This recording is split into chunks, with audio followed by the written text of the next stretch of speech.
Good evening, everyone. After a wonderful inaugural session with the Honorable Prime Minister and several other dignitaries, ladies and gentlemen, we invite you to the high-level roundtable on rebooting green growth.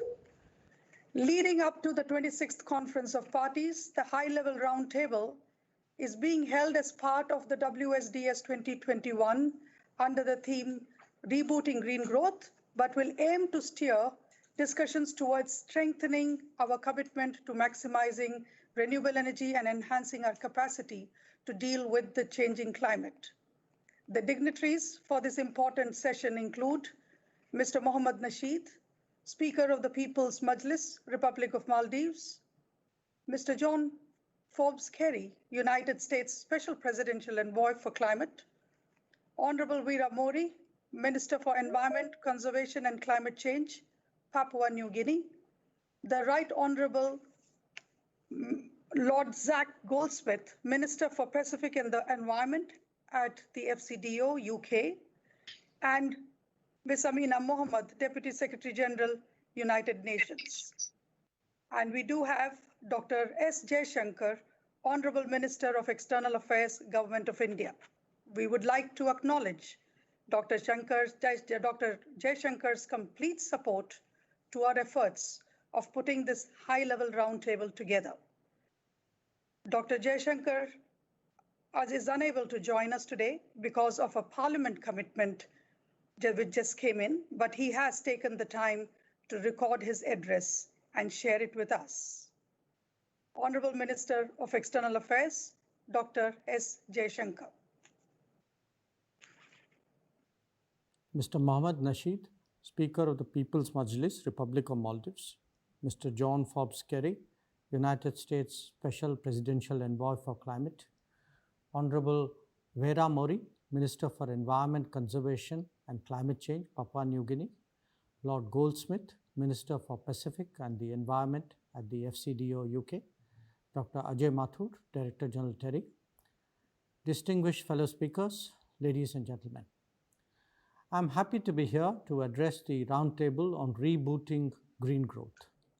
I must also compliment the outstanding work done by the Energy and Resources Institute, TERI, over the years, and also their efforts in bringing together such diverse and distinguished speakers for this 20th edition of the World Sustainable Development Summit. After a year of the pandemic, we are now seeing optimism around us. COVID-19 may have devastated the world economy, causing immeasurable damage. Millions have lost their jobs and many have been pushed back into poverty. India too has seen immense damage done to the economy and the livelihoods of people. But there is good reason for hope. Vaccinations have begun. World economies that were brought to a halt are now slowly picking up. India is projected to grow at over 11% next fiscal. But what is important for the world as much as India is that this growth must be as green as possible. Now, do we have the capability and confidence to ensure that? There are lessons from the COVID experience that we need to reflect on. Initial shortages of masks, PPEs, ventilators, etc. were met by ramping up production levels. The same was done for pharmaceuticals and now for vaccine production as well. In fact, this is an example of strengthening a sector even in the midst of a pandemic. India can play an important and positive role here, and we intend to do so. To date, we have supplied over 23 million doses of vaccines to 20 countries in our neighborhood and beyond. All of you would agree that climate change is a key global challenge. India is clearly a leader in climate action. Addressing this challenge requires us to evolve a comprehensive approach which covers education to values and from lifestyle to developmental philosophy. We need global awareness to bring about behavioral change. Respect for nature, the judicious use of resources, reducing our needs, and living within our means have all been important aspects of both India's traditions and its present day efforts. As Prime Minister Modi has said, respect for nature is an integral part of our culture, and protection of the environment comes naturally to us. We, the present generation, have the responsibility to act as a trustee of the rich natural wealth for future generations. Among G20 nations, India is on track to meet its climate change mitigation commitments. We currently have the fastest growing solar energy program in the world. We have expanded access to clean cooking fuel to cover over 80 million households in need, which has led to energy saving of about 47 billion kWh per year and reduction of 38 million tons of CO2 per year. This is among the largest clean energy drives globally. The renewable energy installed capacity in India has grown 162% in the last 5 years. India's solar installed capacity has increased by about 13 times in last 6 years. Government has revised the target of grid-connected solar power projects to 100,000 megawatts under the National Solar Mission. Apart from domestic actions, India has now taken a lead in bringing together international coalitions and also helping other countries address this challenge. Let me speak about 4 such initiatives. 1. The International Solar Alliance, ISA, has become an example of how positive global climate action can be taken forward through partnerships. ISA provides a dedicated platform for cooperation among governments, multilateral organizations, industry, and other stakeholders to help achieve a common goal: increasing the use and quality of solar energy to meet energy needs in a safe, convenient, affordable, equitable, and sustainable manner, enhances energy security and sustainable development, and improves access to energy in developing member countries. It is among the fastest growing international organizations today, with 89 signatories. With plans to train thousands of stakeholders and promote research and development in renewable energy, the ISA will contribute to reducing carbon footprint. India has already committed $1.7 billion under lines of credit towards solar projects in various countries. ISA has recently launched 2 initiatives, a World Solar Bank and One Sun, One World, One Grid initiative of global import that are poised to be instrumental in bringing about a solar energy revolution globally. The proposed World Solar Bank would cater to the need for dedicated financing window for solar energy projects across the members of the ISA. At the 2019 Climate Summit, we also launched another important international initiative to make infrastructure disaster resilient, called the Coalition for Disaster Resilient Infrastructure, CDRI. 20 countries, including 10 from the G20, and 4 international organizations have already joined the CDRI. It is working to garner attention towards infrastructure damage during natural disasters, which especially impacts the poorer nations. In 2021, CDRI, which is co-chaired by India and the UK, will host its 3rd global event, which will be an opportunity to take stock of the progress as well as to give added impetus in the run-up to COP26. Government of India has already allocated $70 million to support the work of the CDRI.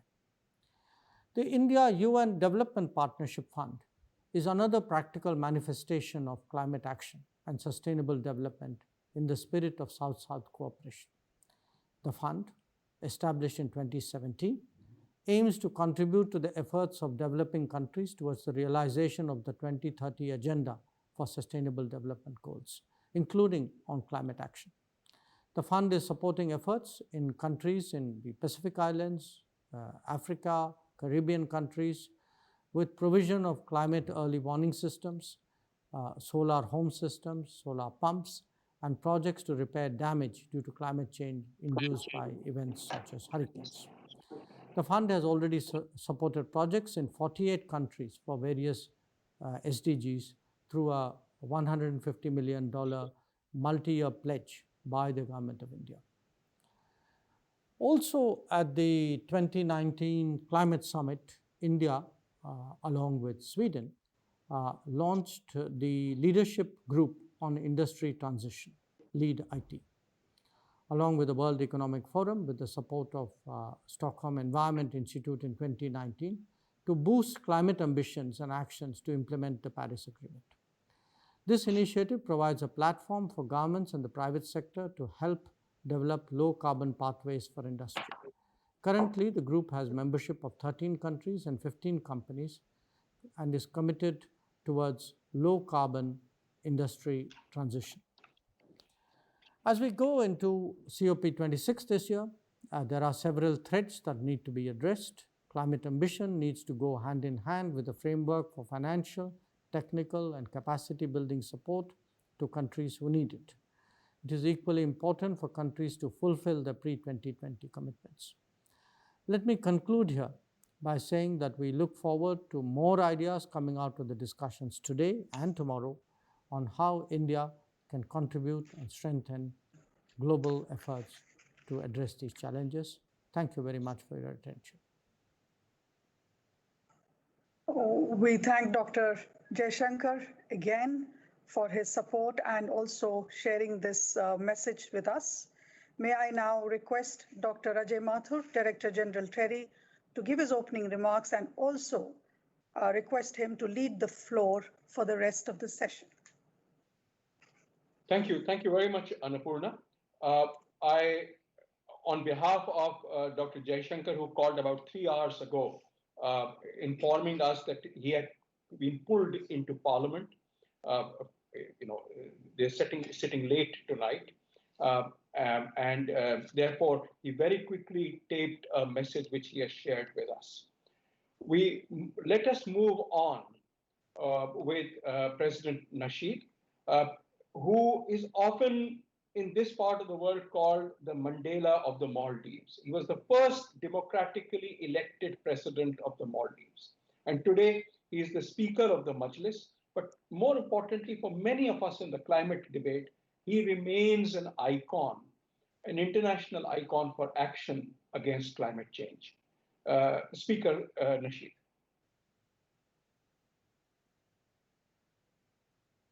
So I am joined with John Kerry and Lord Goldsmith, two people that I have to continue thanking for all sorts of reasons.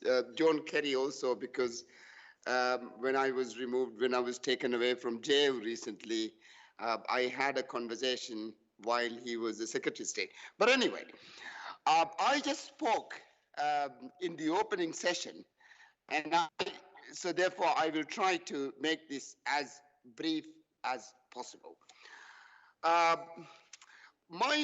The point I would like to highlight is one about the prosperity plans that we are developing in the climate vulnerable forum countries. The plans aim to ensure that the byproduct of development is zero carbon. We are bringing in economists, renowned economists, to see and how we may be able to formulate a low carbon development strategy that would bring high economic growth, the same economic outcomes, but in a more low carbon, less extraction and more recycling development strategy. These things would involve, for instance, in infrastructure building for adaptation. Instead of building a seawall, we would rather see if we can get coral to grow more rapidly and more faster. Instead of building an embankment, we would rather see if we could implant a mangrove and get that to grow rapidly. So basically, we are talking about a whole lot of technologies that we need to harness.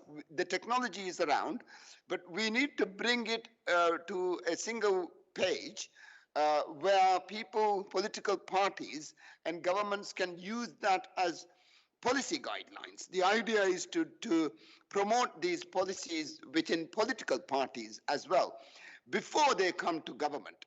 When we come to government with a set of policies that we've already pledged to the people, and therefore we have to stick to it.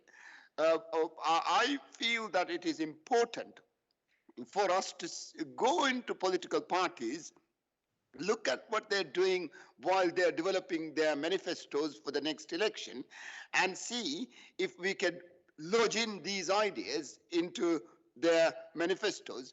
We're talking about green jobs, but more recycled and less carbon emitting jobs. It's not just only the hard science that we require.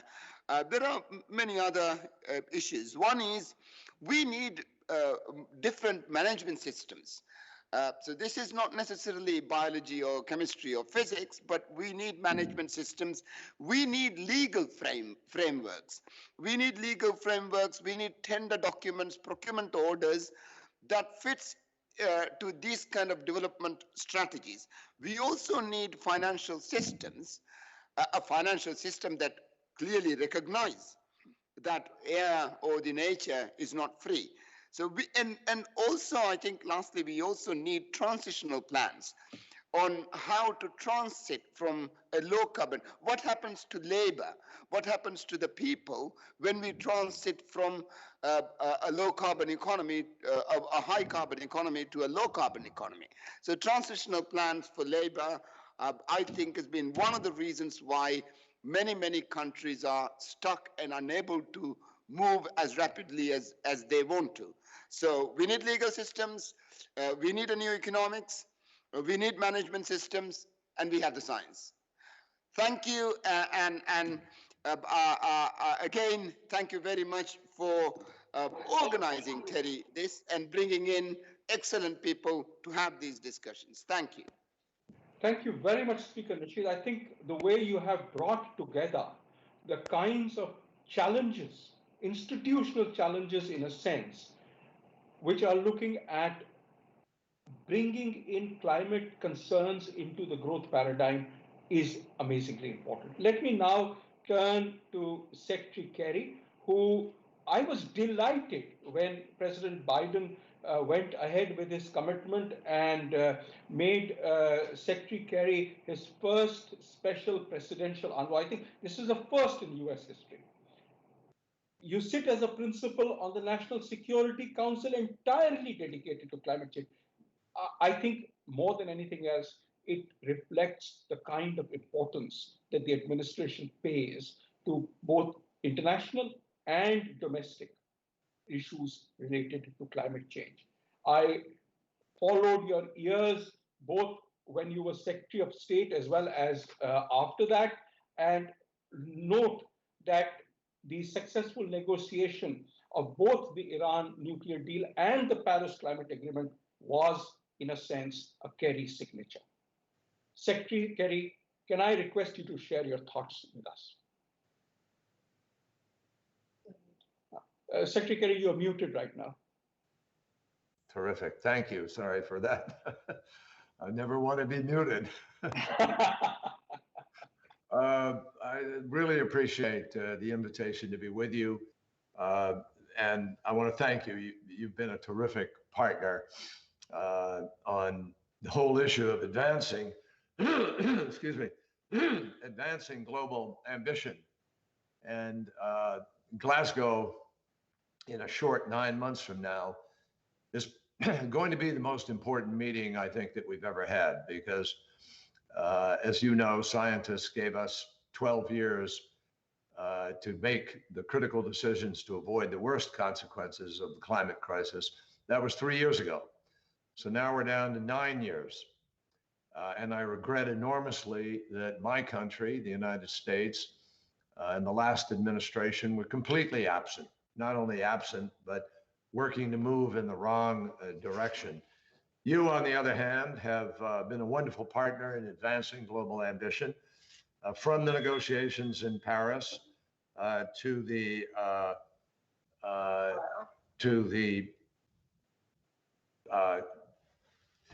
current efforts that lead up to Glasgow. and your leadership at Kerry in charting the path for India for a cleaner, more prosperous future is absolutely essential. And I'm glad we could hear from Minister Jaishankar, notwithstanding that Parliament has called him and he has to be there, and we all understand that. I know that the Prime Minister made a very important contribution to this dialogue. And so I'm honored to follow in their footsteps. And I want to thank the Minister of External Affairs. He's a friend. He was a great collaborator with us during the Obama administration. And I look forward to coming to India before too long, COVID notwithstanding, and be able to plot and plan with the leaders of India how we are going to make Glasgow a success. You are, needless to say, India is deeply committed to this challenge, and it has been for a considerable number of years. You are indisputably a world leader in the deployment of renewable energy, and your leadership of the International Solar Alliance, which Minister Jaishankar referred to, is absolutely critical for not just India, but for other dynamic growing economies in the world.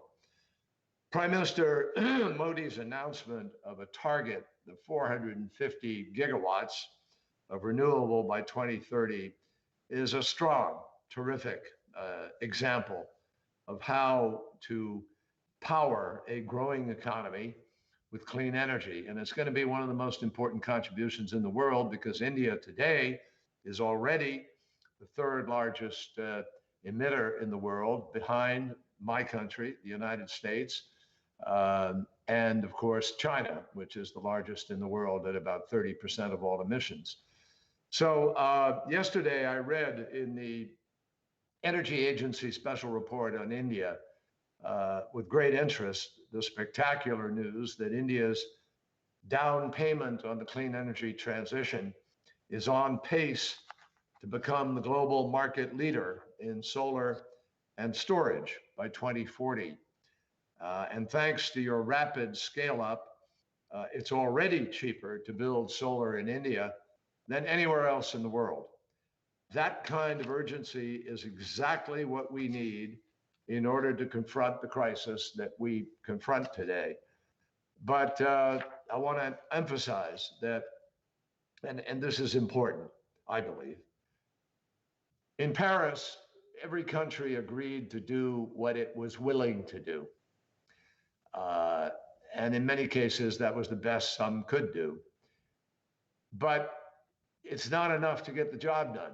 And the sad reality is that even if we do everything that we set out to do in Paris, we are still going to see a warming of the Earth's temperature of somewhere around 3.7 degrees or worse. And because we're not doing, all of us together, everything we need to do, we're actually headed somewhere around 4 degrees, 4.1 to 4.5. You can have different variations on that from different scientists, but it doesn't matter what the difference is in 4.1 to 4.5, because it's all catastrophic. It's just plain catastrophic. So this notion that we have to build faster, raise ambition as we go to Glasgow, could not be more important than it is right now. That's why I was willing to take on this job. It's why President Biden decided to create the job in the first place, because he is deeply, deeply seized of this issue. And this session on rebooting green growth fits perfectly with the challenge that we face. I want to remind everybody that on day one, within an hour or so of being sworn in as President of the United States, President Biden rejoined, signed the papers, sent the instrument to Paris to rejoin, and to the UN to rejoin the Paris Agreement. But more than that, within days, he issued a series of executive orders, which now make climate policy a consideration within every facet of our foreign policy and of all of our domestic policy.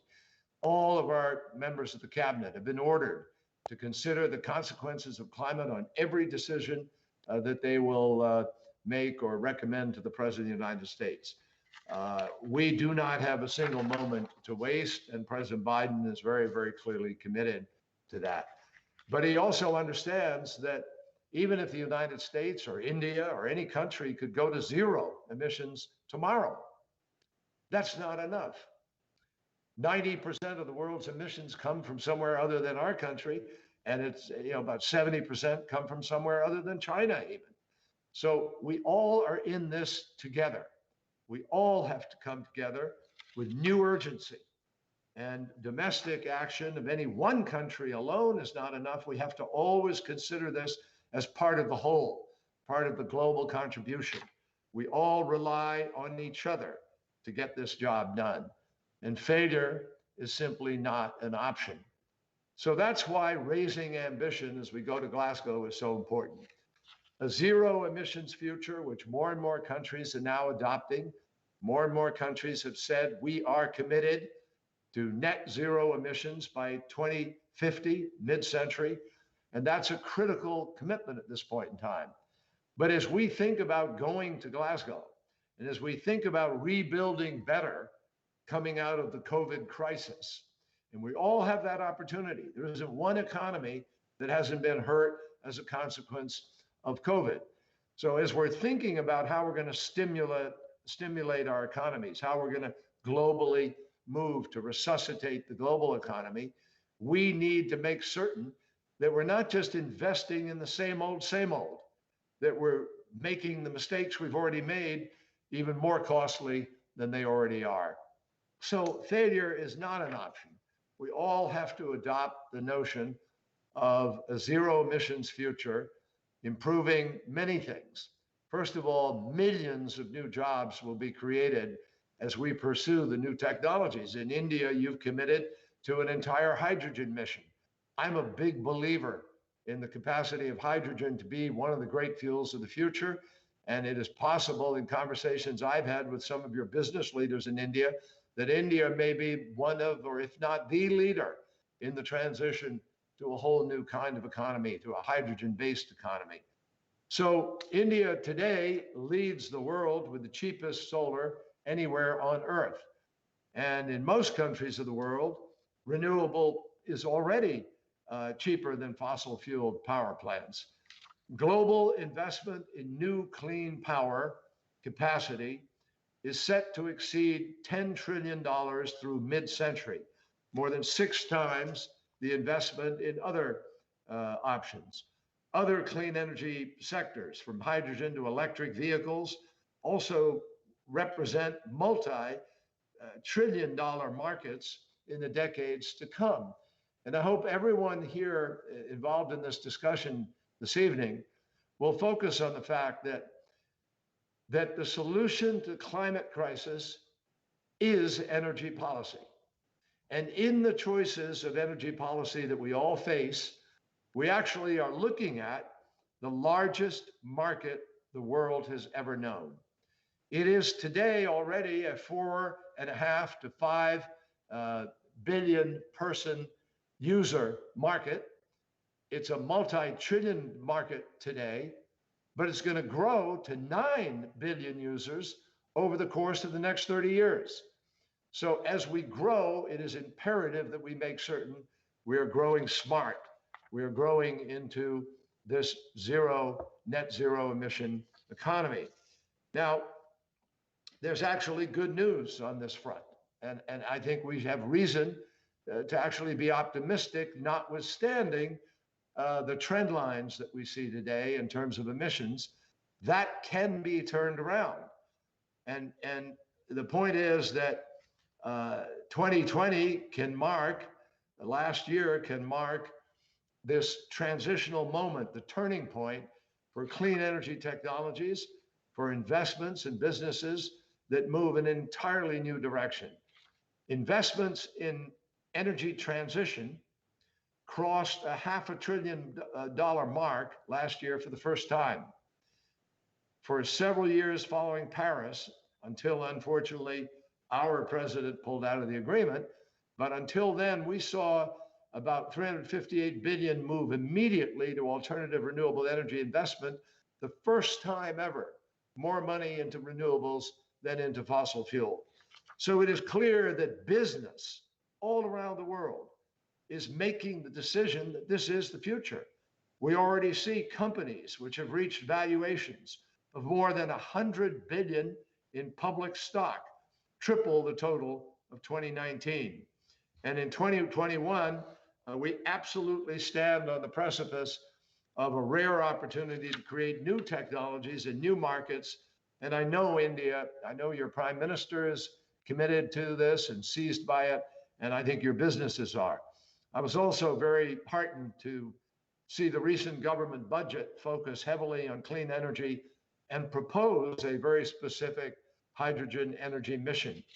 So by 2030, the International Energy Agency forecasts that if India drives even more aggressively towards this clean energy transition, it will create 500,000 additional jobs than business as usual would create. And Indian industry is obviously already stepping up and showing leadership. I was very pleased to hear that dozens of India's biggest companies recently signed a declaration on climate change, pledging to go carbon neutral. But just so everybody understands, we have no leeway to believe that what I just cited, each of the instances I just cited, I have to also say to everybody, it's not enough. To keep us motivated, I just want you to focus on this. In order to meet the standard of what we have set for 2030, to meet the Paris standard and beyond, we have to now phase out coal 5 times faster than we have been. We have to increase tree cover 5 times faster than we have been. We have to ramp up renewable energy 6 times faster than we are. In order to transition electric vehicles, we have to move at the rate that will meet what we need to do to meet the net zero standard. We have to transition at a rate 22 times faster than we are today. Now, you may sit there and say, well, how are we going to do that? I'm telling you something, folks. It is absolutely doable. There are vast sums of money to be created, to be made by companies, by individuals. The fact is that the people who make a car today with an internal combustion engine can make the car of the future with batteries. And the CEO of Ford Motor Company just the other day said publicly that an electric vehicle is a better car, works on less pieces, less parts, easier to construct, easier to maintain. And the fact is they are going to transition over the next 10, 15, 20 years completely to electric, as General Motors announced it would do in the next 15 years. It announced it just a few weeks ago. So many of you have read, I'm sure, CEO of BlackRock, Larry Fink's letter last month. It is clear there is a transition taking place within businesses all around the world.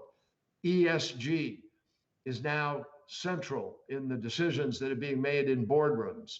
The Sustainable Development Goals of the UN are central. And now more and more investors, more and more managers of assets, more and more commercial banks are making the decision that they need to either decide where they put their own money, those who invest their own or lend their own. And for asset managers, they are having serious conversations with their clients about the kind of investments they think they ought to make. And in fact, huge amounts of money were made by those folks who moved their asset investment into clean, alternative, renewable, sustainable energy investments. India is actually a red hot investment opportunity for its clean energy transition. And I intend to work very, very closely with Ajay, with External Minister Jaishankar, with Prime Minister and others. We believe India can be one of the most critical transitional countries in this entire endeavor. And I am confident that just as we have worked very closely on any number of issues in these last years, our two nations, the world's two biggest democracies, have a great deal to gain from joining hands in our global leadership and confront the climate crisis to meet this moment.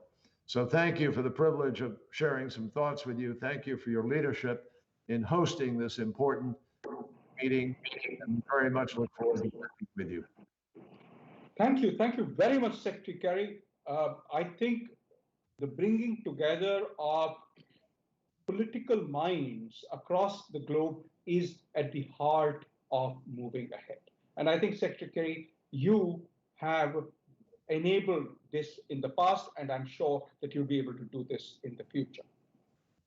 Thank you, Ajay. As we move ahead, you spoke of Glasgow, and we are delighted that we have Lord Zach Goldsmith with us, who is the Minister for the Pacific and the Environment in the British Foreign Office.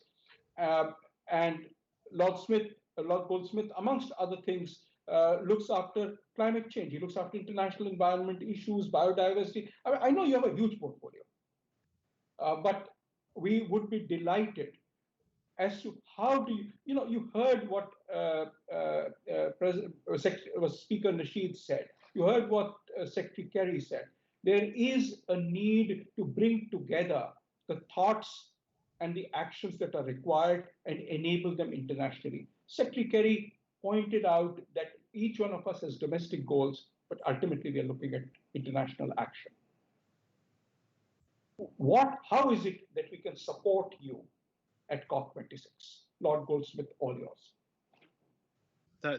Thank you so much, Dr. Mato, and thanks for organizing and chairing this hugely important event. And I have to say, it's a particular honor to be following both President Nasheed, an old friend of mine, and as you say, the Mandela of the Maldives, and a global leader on climate action in every sense of the term. And of course, Secretary Kerry, whose appointment has been welcomed, I think, by everyone who cares passionately about these issues, and who has an enormous amount of work to do as a consequence of events in the last few years.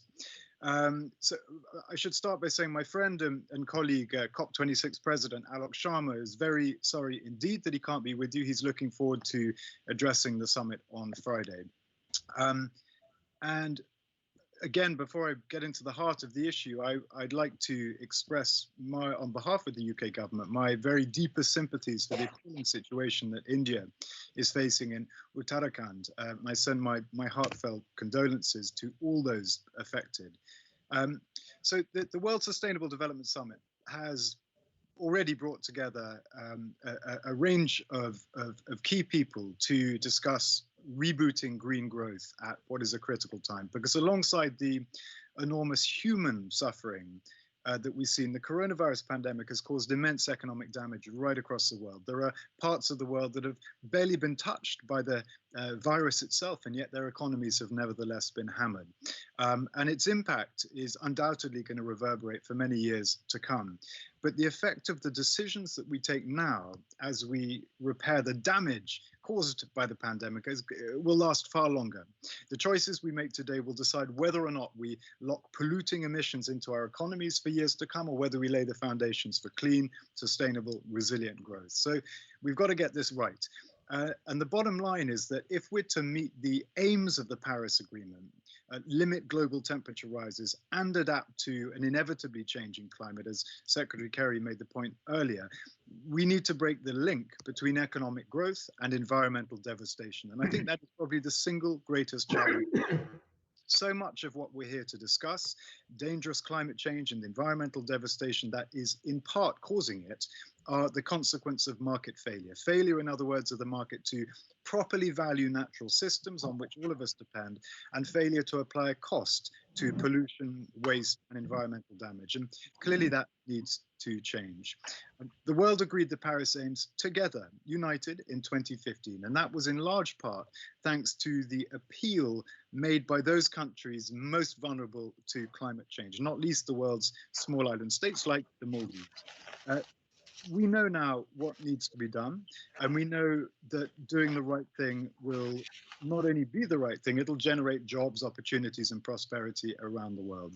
So aligning our recovery packages with the Paris Agreement and with nature and with the Sustainable Development Goals means growing our economies, creating jobs, and supporting development. And we've heard from many leading economists who believe that green recoveries create more jobs, increase short-term returns, and reduce long-term costs. And the market is already shifting very, very quickly.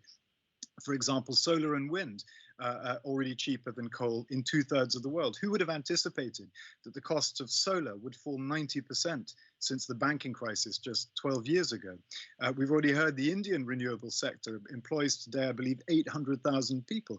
Nigeria is using off-grid solar to connect 5 million people to power.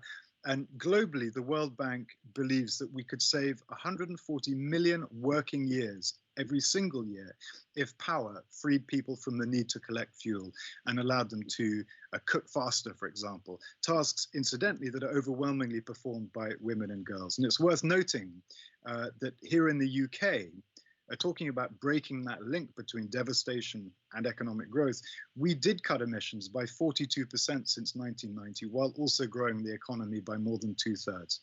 So the UK COP presidency wants to put climate, environment, and the need for an accelerated global transition to green growth at the heart of the recovery. We're working to strengthen adaptation, to secure a step change on emissions reductions, and to get finance, crucially, finance flowing to climate action. We're urging governments to make ambitious net zero commitments, of course, and to present nationally determined contributions that reflect that goal. Here in the UK, our new NDC keeps us on track to meet what is now a legally binding commitment to net zero by 2050. And we're working with donor countries, development banks, multilateral climate funds, and investors to get finance flowing to developing countries to hasten mitigation and adaptation there. The COP26 president, Alok Sharma, has been very clear that donor countries need to honor their commitments on international climate finance. We're not going to get where we need to go without that commitment being honored. And they need to, we need to demonstrate that we will meet and surpass the $100 billion a year commitment that was made. And next month, the COP presidency is going to hold a climate and development ministerial to find ways forward on critical issues faced by those most vulnerable to the impacts of climate change. And I know he will be saying much more about this when he addresses the summit on Friday. Bottom line is we know we'll only succeed, as AJ, as you said, if we raise ambitions and work together. That's why our COP26 campaigns are bringing together governments, financial institutions, business, and civil society. And we're focusing on 5 key areas that are critical to tackling the crisis: finance, adaptation, clean energy, clean transport, and in many ways, most important of all, nature. And I say most important because we know there is no pathway to net zero, or indeed the Sustainable Development Goals, that does not involve a massive increase in our efforts to protect and restore nature. Nature-based solutions to climate change could provide around 1/3 of the cheapest and most cost-effective solution to climate change, and yet inexplicably, it receives less than 3% of global climate finance today. And that's got to change, and it's got to change fast. In the UK, we have already committed to doubling our climate finance to 11.6 billion. But crucially, a few weeks ago, the Prime Minister pledged that around 1/3 of that will be invested in nature-based solutions. And we're urging other countries to put a similar emphasis on nature. We know that if we work together, we can solve this crisis. And I really appreciated hearing what Secretary Kerry said earlier and the optimism with which he said it. We know that we can do it, and we know that we can do it in a way that ushers in, if we get it right, a cleaner, greener, healthier, and more resilient world. And as I say, we can only do that by working together. And I look forward a great deal to working with all of you to achieve that. Thank you. Thank you very much, Lord Goldsmith. I think what we have are the makings of a set of collective actions that can lead us all ahead. I think, Secretary Kerry, at Paris, you created a set of institutions which got us all to talk to each other, commit what we say, and raise our ambition as we learn through the stock take on what more do we want to do. I think complementing this with collective actions through mechanisms, and what these mechanisms will be, I shudder to think right now, but I would very much like to see them coming out of the discussions in Glasgow and before that will help us frame these. I would like to highlight the point that President Nasheed had made, that at the end of the day, these are actions which help people. These are actions which help them grow, which obviously provides jobs, which gives them better incomes, but also leads to a zero climate future. I think the point he said was you have a development without climate emissions. And I think it is enabling this that I think is the most important part. I want to thank each one of you, but before we end, Amina Mohammed, who, like you, President Nasheed, had participated in the inaugural session, also wanted to share her thoughts with us. These are important because at the end of the day, we are talking in the context of a multilateral, a UN-based system within which we work. And without further ado, can I request us to show what Amina had to share with us. Distinguished guests, leaders of today and those of tomorrow, ladies and gentlemen, friends, I thank Dr. A.J. Mathur for the invitation and the Energy and the Resource Institute for hosting this summit. Dr. Mathur, I'm thrilled to see you take up the helm of the International Solar Alliance, through which India has shown great leadership. Ladies and gentlemen, 2020 was a significant year for climate action. Countries representing more than 65% of global carbon dioxide emissions have committed to the goal of net zero emissions by mid-century. These commitments mean that limiting temperature increases to an average of 1.5 degrees Celsius is still possible. India is a global leader in renewable energy and is on track to outperform its nationally determined contribution. I look forward to seeing the path India will chart for its sustainable development in the coming decades. I hope and I trust that the Government of India and India's private sector will work together on a net zero and resilient trajectory. I commend the progress you have achieved so far. In the last 8 years, India has seen a 5-fold increase in workers employed in the renewable energy sector. I particularly welcome the announcement by Prime Minister Modi in December of India's ambitious renewable energy capacity target of 450 gigawatts of capacity by 2030. The International Solar Alliance, an indispensable tool of South-South cooperation, continues to deliver on its One Sun, One World, One Grid commitment. The Prime Minister recognized India's progress in expanding forest cover, safeguarding biodiversity, and pioneering the Coalition for Disaster-Resilient Infrastructure. In November last year, more than 20 major Indian businesses, including the Tata Group, Damir Cement, and JSW Steel, issued a declaration committing to verifiable emission reductions. India and Sweden are poised to trailblaze a path to decarbonize heavy industry through the Leadership Group for Industry Transition, an initiative that has the potential to increase both the supply and the demand for net zero steel and cement. Taken together, these actions testify to a truly ambitious vision. They represent a major economic opportunity for building a sustainable and resilient India. Distinguished guests, ladies and gentlemen, our political conversations cannot be divorced from socioeconomic realities. The plummeting price of solar, wind, and energy storage signals the inevitability of a sustainable transition. But there is no guarantee that the transition will be just and equitable. The entire working population must benefit from the transition. This is a question of climate justice. Lost jobs are not just numbers. They are blows to lives, families, communities, and dignity. Social protection, temporary basic income, reskilling, and upskilling are all ways to support workers and ease the dislocation caused by decarbonization and the race to resilience. They are essential to national plans as ambitious emission-cutting targets. Distinguished guests, ladies and gentlemen, this year, 2021, will be pivotal for people and planet. The development and production of vaccines in record time is creating hope that the end of the pandemic may be in sight. But we cannot return to the old normal. The recovery from COVID-19 is an opportunity for a reset, for investment in a greener, more sustainable and inclusive future. We must address the inequalities that enabled the pandemic to spread so quickly around the world and through our communities and societies. Financial decision-making must put people's rights and dignity to the fore and safeguard our precious natural resources for future generations. I am confident, as the Prime Minister said, that India will exceed the world's expectations. Indeed, it is already doing so. The United Nations family stands ready to work closely with India so that this year is remembered as a turning point when we moved from the tragedy of COVID-19 towards the opportunity of building a safer, more sustainable, and more equitable world. Thank you.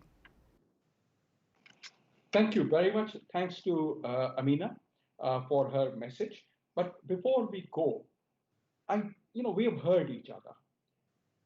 Can we focus? Can you advise us on what is the one thing that we should carry as we go to Glasgow? Now, I know that Secretary Kerry, your advice will be different from that of President Nasheed, will be different from that of Lord Goldsmith.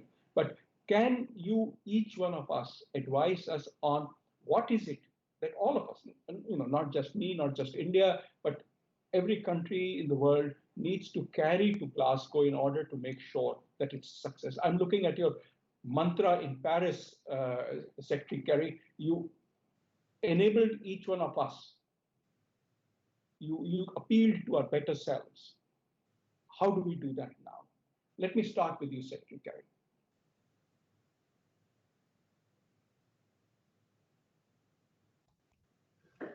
Well, thank you, Ajay.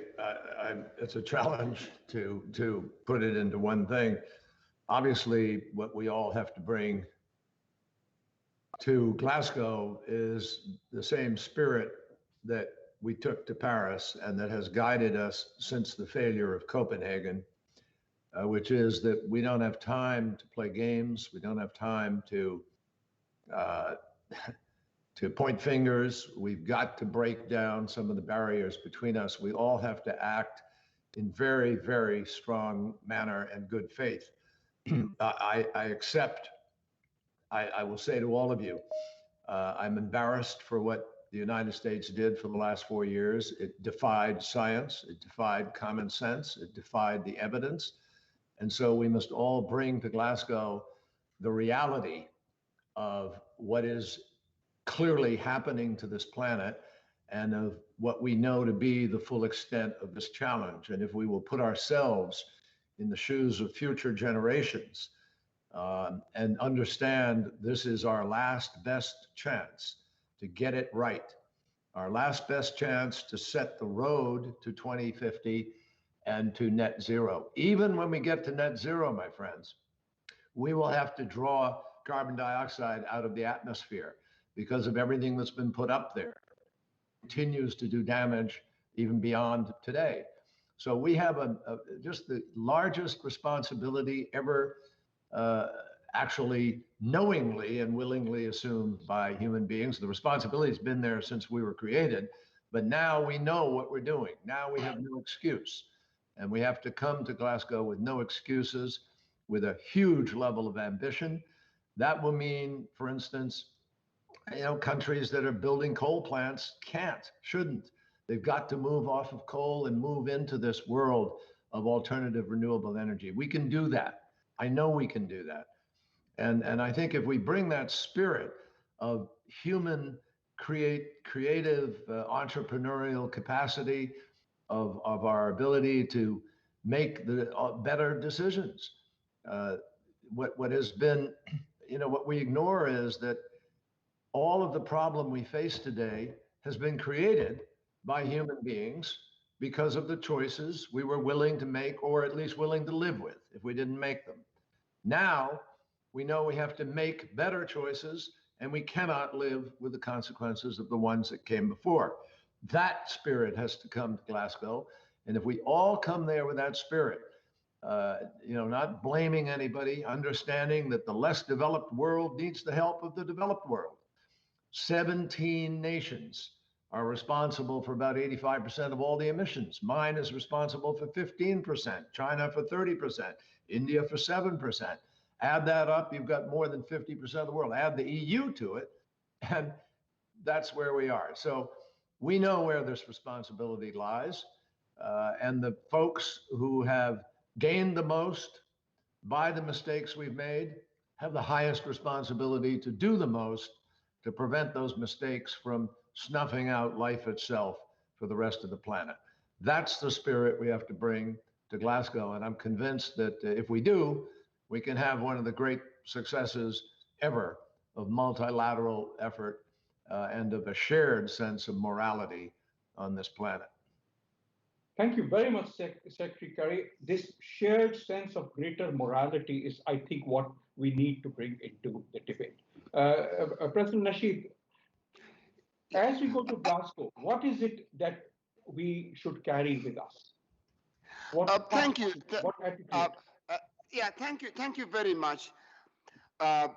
We know how to raise our ambition by trying to work out a development strategy or policies that would lead to less carbon, but would also give us development and prosperity. So I think if we ask countries to reduce carbon emission, we must also provide to countries an idea on how they may be able to do that. It's not just investments and it's not just science. It's also, as I keep saying, administrative frameworks, legal frameworks, and policy frameworks that would allow countries to deliver these things. Now, the science is there, the technology is there, and I believe the money is there as well.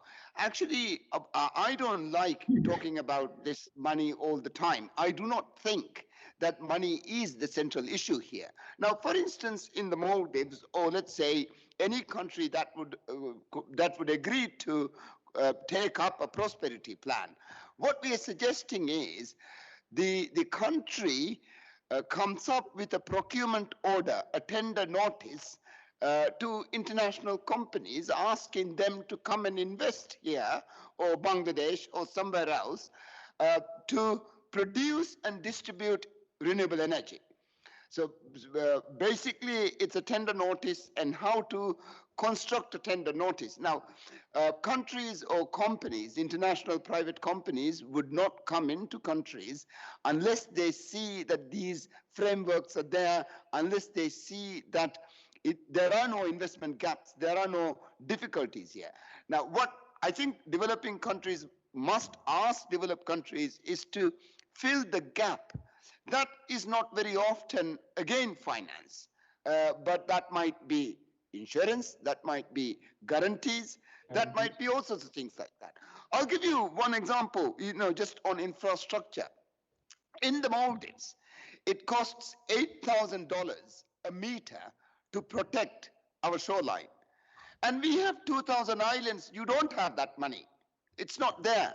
But if you grow a reef, it's less than $10 a meter. And if you implant a mangrove, it's far less. Now, the question is, how do we get the coral growing so rapidly and so fast? That's where we need the science. I'm afraid we are now talking about genetic mutation. And I think genetic modification is necessary. And so it's that kind of science. And also, it's before a government is formed, it is very important that we get political parties to understand this and have them in their policies. So it's not really just the money. What we would like in Glasgow is also things on fishing, let's say. The Indian Ocean tuna needs to have a sustainable stock. And to do that, everyone is saying that we have to reduce the catch. Now, how to reduce the catch is not, I believe, through just numbers, but on fishing methods.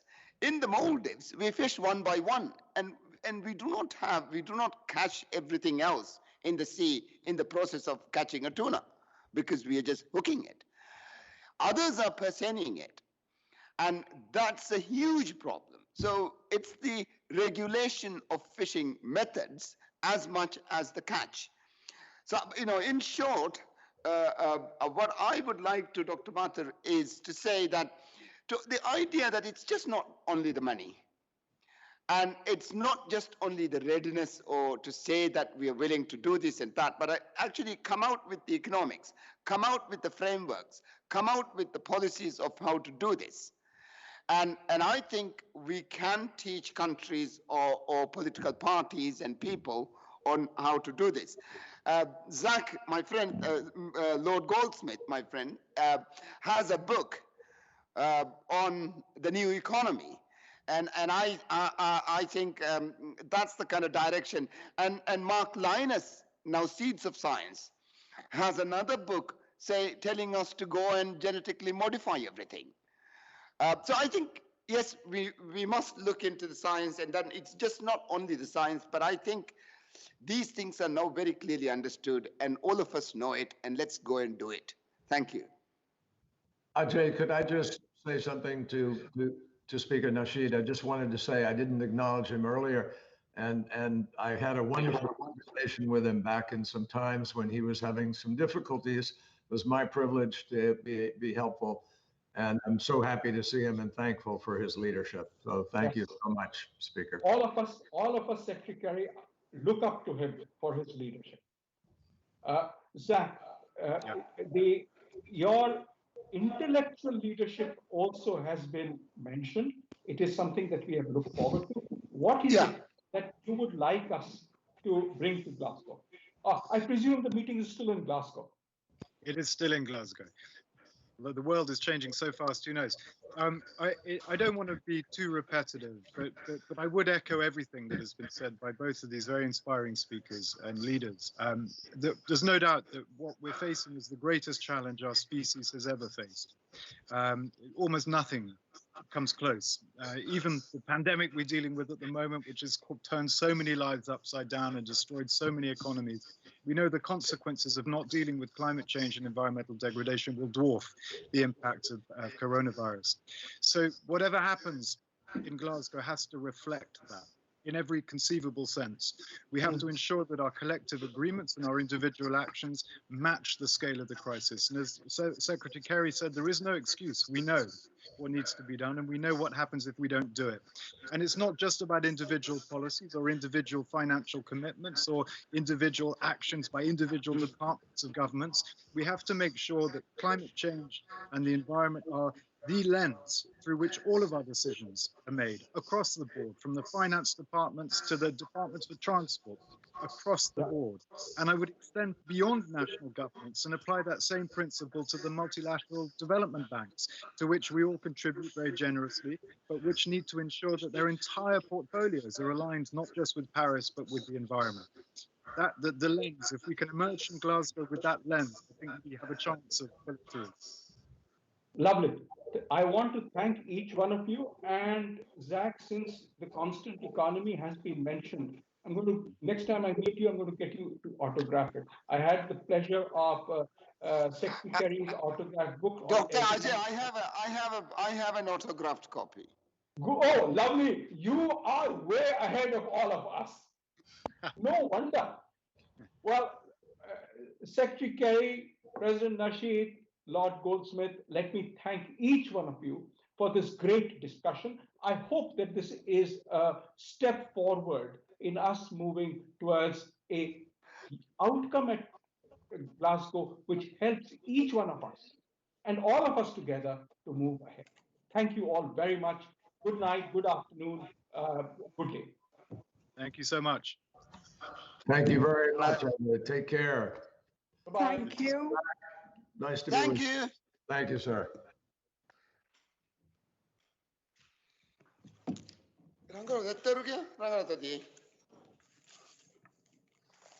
Excellent.